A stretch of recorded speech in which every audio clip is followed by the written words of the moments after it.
Dobrý deň, volám sa Imrich Králik, mám 53 rokov a pôvodnou profesiou som inžinier.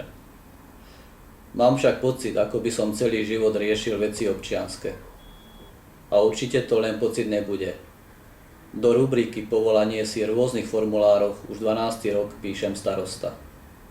2 volebné obdobia som stál na čele Hronských Kľačian a po presťahovaní sa do Rybníka kormidľujem aj túto obec a mám ju v srdci rovnako ako tú predchádzajúcu.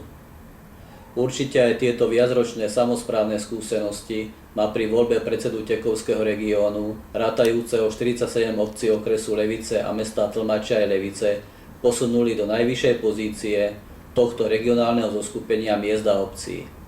A presne tie isté impulzy z práce starostu, ktorého pozná v dedine každý človek, a každý človek si vie zhodnotiť jeho konanie, mi vyniesli dôveru občanov v predchádzajúcich voľbách do Nitrianskeho samosprávneho kraja.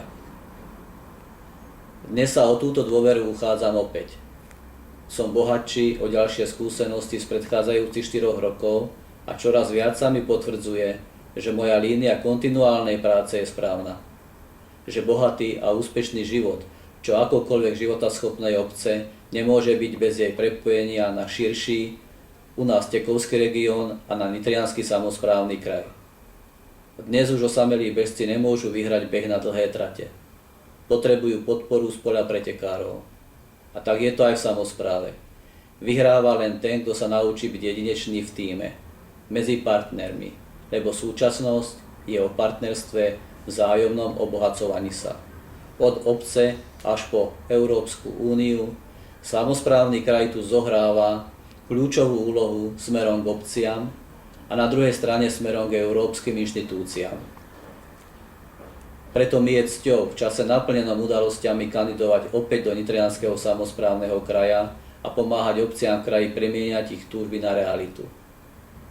Verím, že môj samosprávny maratón pobežím ďalej a moje víťazstvá budú aj vašimi. S úctou sa uchádzam o vaše hlasy vo voľbách do Nitrianskeho samosprávneho kraja a verím, že svoje volebné právo v sobotu 14. novembra naplníte. Ak mi dáte šancu, máte ju aj vy. Tak ju prosím využíme.